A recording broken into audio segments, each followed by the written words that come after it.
Bonjour à tous, chers amis, bienvenue dans notre premier numéro chronoscope de l'année. J'en profite d'ailleurs pour vous souhaiter une excellente année, que vous voit tous vos rêves se réaliser et vos objectifs atteints. Alors justement, et si nos résolutions devenaient enfin des réalisations?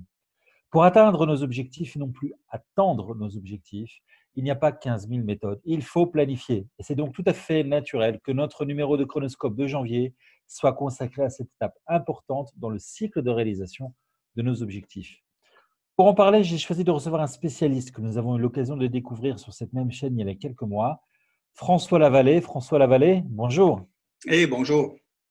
Voilà, alors, bonjour. François, je rappelle que tu es le fondateur d'Aliter Concept qui a pour but d'améliorer les organisations en travaillant sur les gens qui la composent.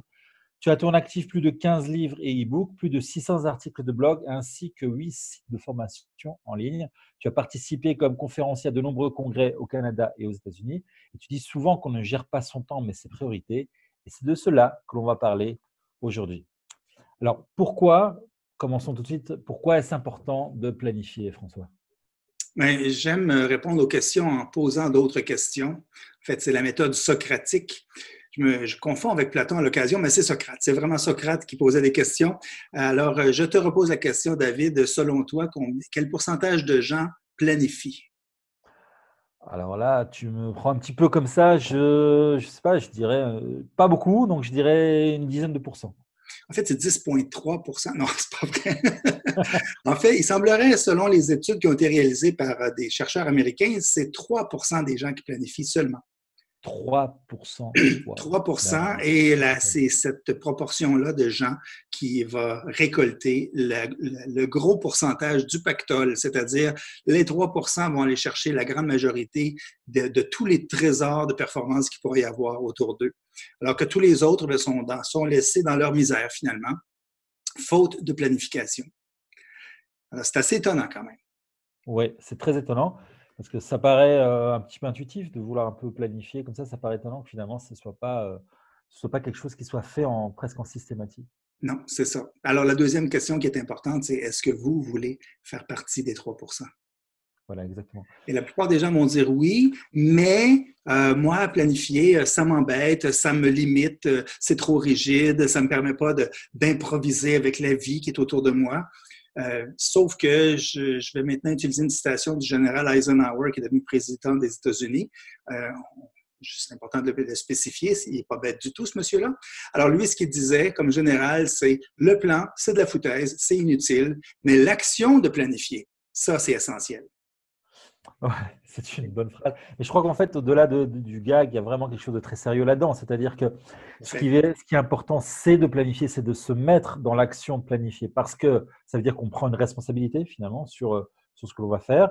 Et après, il y a toujours une part finalement d'inconnu Ah, tout à ou fait. de Tout paramètres à qu'on ne fait. connaît pas. Mais le fait d'avoir planifié, ça veut dire qu'on a aussi pris, donc, comme je dis, une responsabilité dans ce qui va. On est acteur en fait de, de ce qui va se passer. Oui, tout à fait. Et dans le fond, ça m'amène à comment planifier. Euh, Voilà, c'était on le justement. voit sur le terrain, par exemple, Ouais, un général va planifier, va essayer d'envisager toutes les situations possibles et la première bombe va complètement mettre le plan de côté pour pouvoir intervenir de la bonne façon.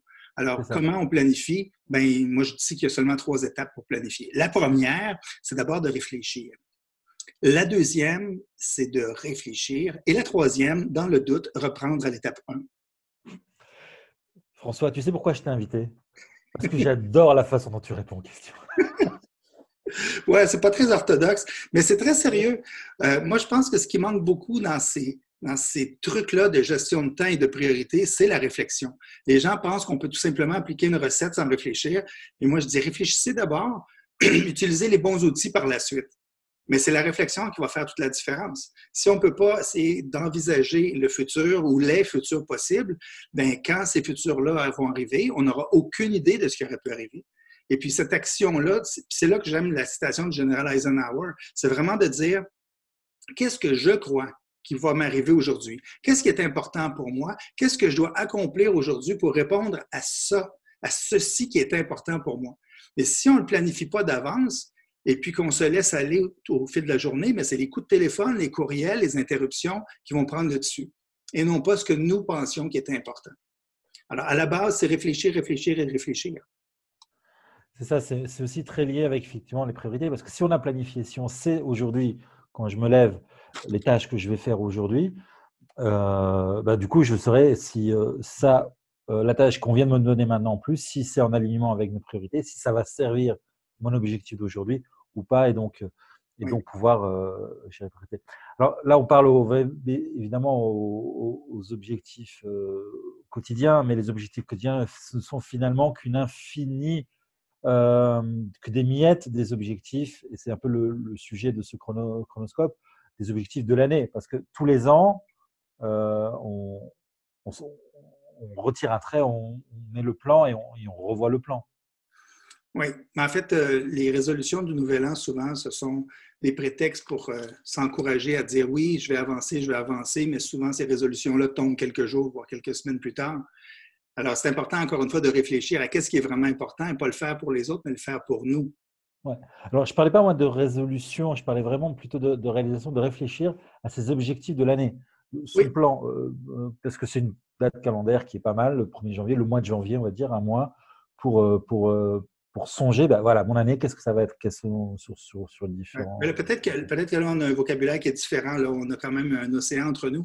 Quand moi, je parle des résolutions du début de l'année, c'est les objectifs de l'année. Au Québec, on dit souvent, voici nos résolutions de l'année. Je m'engage à. Alors, on appelle ça les résolutions de l'année au Québec. Alors, c'est les objectifs. On parle de la même chose. OK, voilà, on est d'accord. Alors, donc, tu parlais de planifier effectivement, réfléchir et réfléchir. Oui. Au-delà de ça, c'est peut-être un peu lié. On parle souvent, quand on parle d'objectifs ou de résolution, d'objectifs SMART. Hein, donc, c'était à un moment donné le grand mot à la mode, surtout les entreprises. Il faut être simple, mesurable, atteignable, relevant, qui est un mot et puis dans le temps. Alors, moi, j'ai envie de dire, est-ce que les objectifs SMART, ce n'est pas un peu des objectifs SMASH? Explique-moi ce que tu veux dire par SMASH. C'est-à-dire que si on est trop… on risque de s'écraser. C'est-à-dire que parfois, l'objectif devient à ce moment-là, je vais dire, le moyen, en fait, et ce n'est plus le but. L'objectif, c'est un but. Et si le but devient le moyen, on se perd un peu et on va dans le mur. Et parfois, on veut absolument atteindre l'objectif et on prend des décisions qui finalement sont… Peut-être parce que parfois, on a fixé quelque chose qui n'est pas le moment. Tu parlais de la première bombe qui change tout sur le champ de bataille. OK, ce n'est pas le moment. Alors, il n'y a rien qui arrive si on change un peu son objectif. Donc, d'avoir un petit peu un regard un petit peu plus critique. Oui, d'ailleurs, tu faisais référence dans une conversation avant à la roue de Deming, PDCA, mais Deming détestait les mesures. Deming aimait la performance, mais détestait les mesures. Il disait les mesures, c'est intéressant de savoir où on en est, dans quelle direction on va et est-ce qu'on progresse. Mais les mesures ne peuvent pas être un objectif en tant que tel. Alors, les objectifs SMART, le problème, c'est que les gens voient ça comme le mesurable, le M de mesurable. Bien, ça devient l'objectif en tant que tel, mais ça n'a jamais été le cas. C'est un indicateur. Alors, moi, les objectifs, je dis plutôt que moi, j'utilise plutôt la méthode bateau. C'est-à-dire, déterminons un objectif, un grand objectif, presque inatteignable, mais voici notre objectif. Maintenant, ça, c'est pour le B de la méthode bateau. Le A, c'est quelles sont les actions que je dois entreprendre pour atteindre mon objectif. Le T, ça va me prendre combien de temps atteindre cet objectif-là. Les actions, je les fais pendant combien de temps? Et le O, c'est est-ce que je peux organiser mon horaire pour l'atteindre? Alors, je donne un exemple.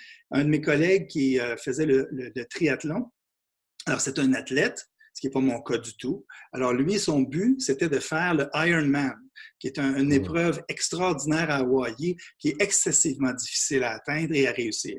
Alors, lui, son but, c'était quoi? C'était de faire un Ironman à Hawaï. Ça, c'est le B de bateau. Le A, les actions qu'il doit entreprendre pour atteindre son objectif, c'est de s'entraîner à la natation, au vélo et à la course à pied. Le T de bateau, c'est combien de temps il doit faire. Il doit prendre pour faire ces actions-là, en fait. Alors, lui, c'était 2 à 2 heures et demie d'entraînement physique par jour. Wow. Et le O, c'est comment est-ce que j'organise ma vie pour être capable de faire 2 heures à 2 heures et demie d'entraînement physique par jour. Alors, moi, j'aime ça, quand on parle d'objectif, d'utiliser cette méthode-là de bateau. C'est-à-dire, qu'est-ce que je veux faire cette semaine? Qu'est-ce que je dois faire? vers où je m'en vais, qu'est-ce que je dois faire, ça va me prendre combien de temps, puis comment j'organise mon temps, quel bloc de temps je réserve à ces activités-là. Puis d'ailleurs, tu parlais tantôt de planification, qu'est-ce que je dois faire aujourd'hui. Moi, je ne planifie pas par jour, je planifie par semaine. Parce que dans une journée, il arrive trop d'imprévus, il arrive trop d'interruptions, il arrive trop de choses qu'on n'avait pas imaginées qui pourraient arriver. Et si on planifie seulement par jour, bien, tout est à recommencer d'une journée à l'autre. Alors que quand on planifie par semaine, on se donne une marge de manœuvre et on peut, d'une journée à l'autre, reporter certaines activités, mais toujours être en ligne avec nos objectifs. Et on ne pas perdre le focus, en fait, c'est ça. On ne perd pas le focus et on garde aussi un focus dans le temps. Ce n'est pas juste une journée qui se termine et c'est fini. Non, c'est dans une semaine et ça nous permet de mieux planifier, de mieux envisager ce qui pourrait arriver. Alors, est-ce que tu planifies aussi des objectifs donc, tu parlais à l'année, tu donnais ton point de vue sur ces objectifs à l'année, mais tu les déclines en trimestre, en mois et en semaine? Non, pas du tout. Non. Moi, je me donne des objectifs pour l'année. Et puis, je priorise les objectifs, lesquels sont vraiment importants, lesquels sont agréables, lesquels sont réalisables, lesquels nécessitent plus ou moins d'efforts. Alors, je te donne un exemple. En général, d'une année à l'autre, j'ai 20 à 30 projets. Il y en a qui ne sont pas réalisables et qui sont repoussés d'une année à l'autre. L'année dernière, j'ai fait un exercice de réflexion assez intense et je me suis rendu compte que j'avais 65 projets qui étaient en cours de réalisation. C'est beaucoup trop. Alors, j'ai planifié en conséquence, j'ai éliminé des projets qui nécessitaient trop d'efforts et qui n'avaient pas assez d'avantages pour finalement réaliser que j'avais 5 à 6 projets qui devaient être réalisés cette année. Alors, de cette façon-là, bien, les autres sont encore là, mais ils ont été priorisés. Alors, je ne me sens pas coupable si je n'ai pas fait les 59 autres projets.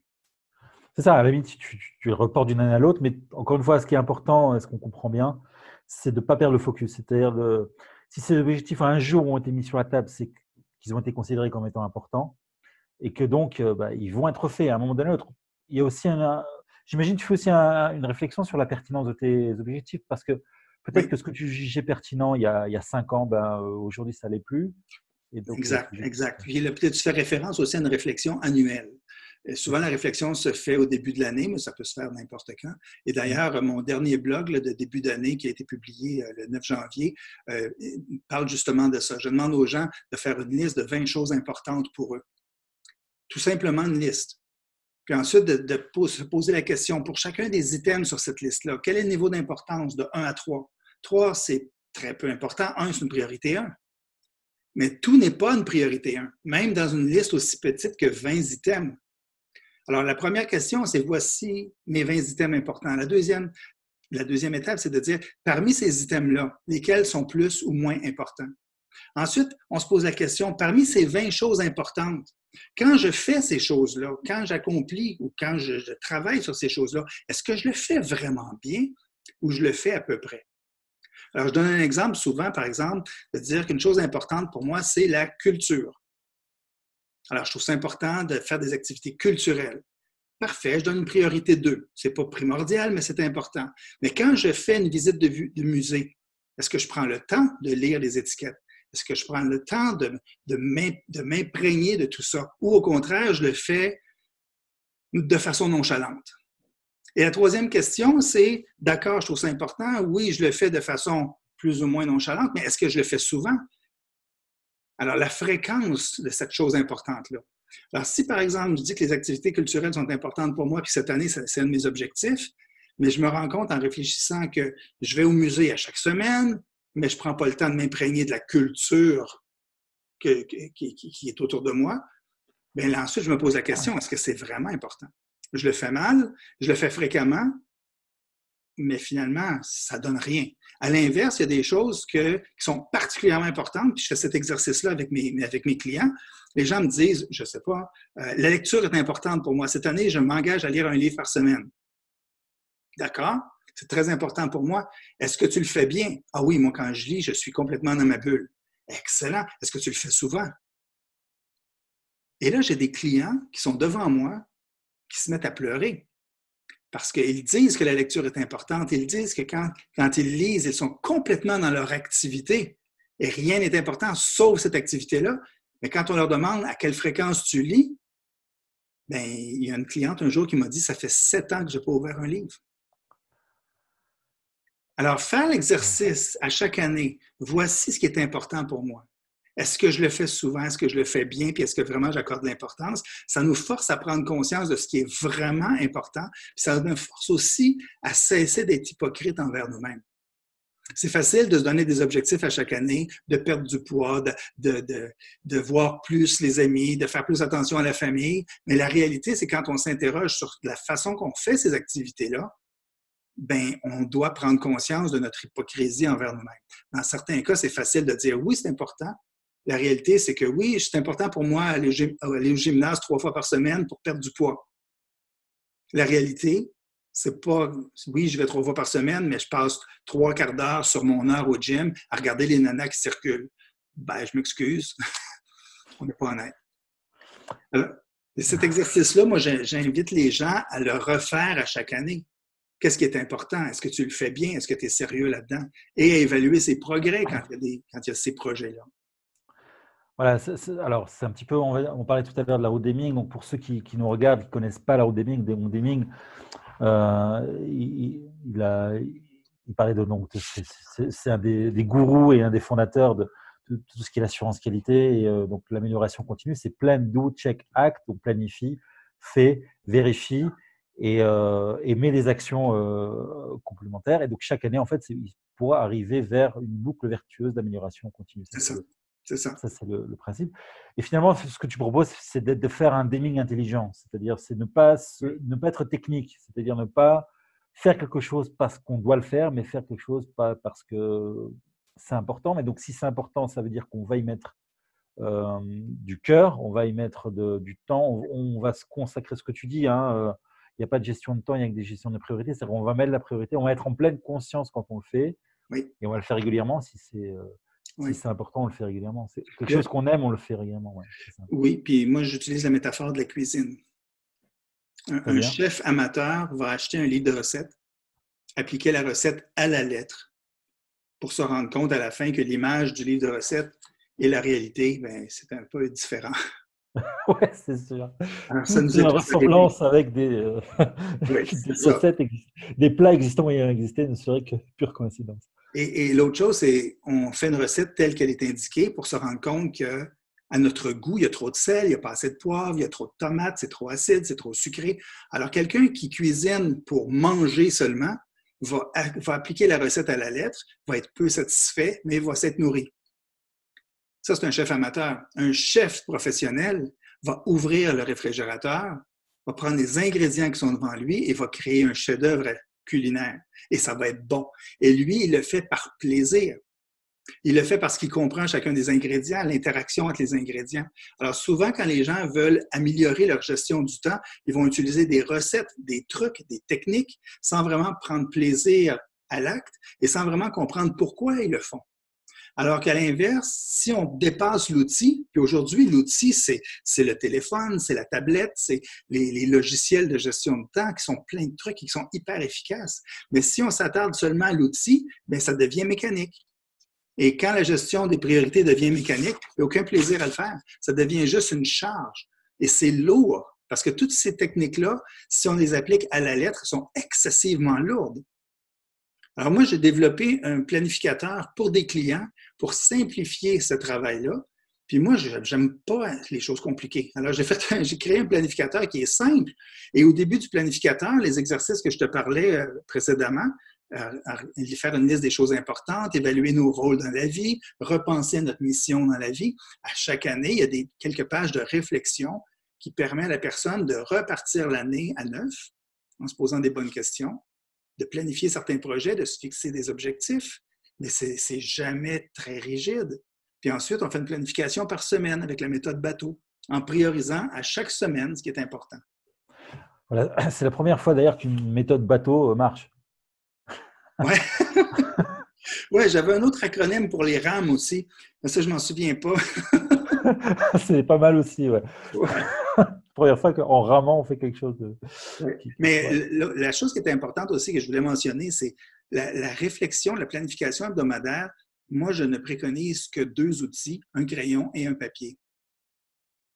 Alors, Voilà. c'est contre-intuitif avec tout ce qui nous entoure au niveau Ouais. technologique, mais le cerveau fonctionne bien quand il ralentit. Et toutes ces histoires-là, ces gadgets-là électroniques, tout ce que ça fait, c'est que ça accélère le processus, mais ça diminue l'efficacité du processus de réflexion. Ça l'accélère, mais ça ralentit en même temps. C'est ça, c'est-à-dire toujours, ben, c'est un petit peu aussi quand on avait l'occasion d'échanger sur tout un tas de sujets, on avait aussi parlé de toujours avoir un regard critique sur les choses, d'avoir une réflexion intelligente sur les outils, en fait. Oui, Ne pas être esclave de l'outil, mais plutôt que d'avoir un outil, sa définition, le marteau sert à enfoncer un clou et pas à nous amener la main sur le clou. Et donc, c'est de ne pas être oui. un outil. Voilà, revenons à l'étymologie de terme, c'est un Ben, outil. comme tous les outils, que ce soit un marteau ou autre chose, un marteau, si on s'en sert à sa plus simple expression et on n'est pas conscient de ce que ça peut faire, ben, on perçoit tout autour de nous comme étant un clou. Ouais, Et ça peut devenir un problème. ouais, exactement. Voilà. Fait que moi, en fait, j'inviterais les gens qui nous écoutent à jeter un coup d'œil sur mon article de blog là, qui est paru le 9 Ouais. janvier. On Alors, mettra l'hyperlien en attaché. Puis, oui. de la même façon, comme je disais, moi, j'ai créé ça ici, j'appelle ça le chronographe, non pas le chronospace. Le Mm. chronographe, c'est-à-dire pour écrire son temps, qui est un outil tout simple pour permettre aux gens de réfléchir lentement, une fois par semaine, à ce qui doit être accompli dans la semaine. Et ce n'est pas un outil qui incorpore un journal de bord en même temps ou toute autre chose. C'est vraiment seulement de la planification. Alors, tous les gadgets papier qu'il y a autour des agendas ou des planificateurs traditionnels, je les ai enlevés. Il y a des premières pages au début pour la réflexion annuelle, puis le reste, c'est à chaque semaine. C'est toutes les mêmes pages, mais ça fait une différence. Moi, j'utilise des outils comme ça depuis 1998. Et pendant 2 ans, j'ai essayé un outil électronique qui, au début, fonctionnait très bien. Et c'est un bon outil. Je ne dis pas que l'outil n'est pas bon. C'était OmniFocus. Mais après 2 ans, je me suis rendu compte que je n'étais pas en contrôle du tout de mon horaire ni de ma compagnie.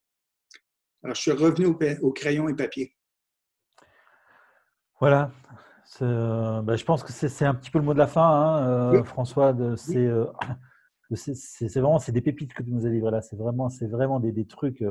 C'est pas du bronze, c'est pas de l'argent, c'est pas de l'or, c'est du platine que tu nous as livré là parce que je pense que c'est vraiment, comme tu disais tout à l'heure, les moyens de devenir parmi les 3% des gens qui sont responsables par rapport leur carrière, mais aussi leur vie personnelle et qui sont efficaces, qui sont performants. Mais je te Donc, on va, corrigerais, si tu me permets. C'est pas du ouais, platine, c'est du papier. oui, c'est vrai. J'oublie à qui j'avais affaire, François, enfin. Voilà, donc c'est trois outils, c'est ces outils en carbone, voilà, les outils en carbone C'est ça. de François, donc le chronographe, et puis donc une bonne vieille méthode bateau qui marche vraiment bien. Donc Pour se le tenir à but, flot. les actions, le temps pour y arriver, et puis l'organisation que l'on va mettre en place pour le faire. Voilà, bah écoute, François, c'était un grand, grand plaisir, comme à chaque fois, de t'avoir. Moi, ce que j'invite, c'est évidemment les gens à aller voir sur ton blog, à aller voir aussi le chronographe, à nous laisser aussi des commentaires par rapport à Oui. ce qu'on a livré là aujourd'hui, et aussi peut-être aussi un échange d'expérience. Comment vous organisez, chers téléspectateurs, votre temps? Est-ce que ces outils-là vont vous faire aussi peut-être un petit peu changer de façon de travailler, ou est-ce que vous avez d'autres idées à suggérer, etc. On est évidemment ouvert à tout cela, Chronospace est là un petit peu aussi pour ça. François, un grand, grand, grand merci d'avoir inauguré 2020, donc pour reprendre aussi un de jeux de mots préférés que je voudrais voir, c'est une année donc 20 sur 20, Yes. voilà, qu'on va démarrer avec du carbone et de la gomme grâce à toi, François, en étant simple et surtout, surtout, ne pas perdre l'intelligence et la réflexion sur nos outils. François, un grand, grand, grand merci Plaisir réciproque. et à bientôt. Au revoir. À bientôt. Au revoir.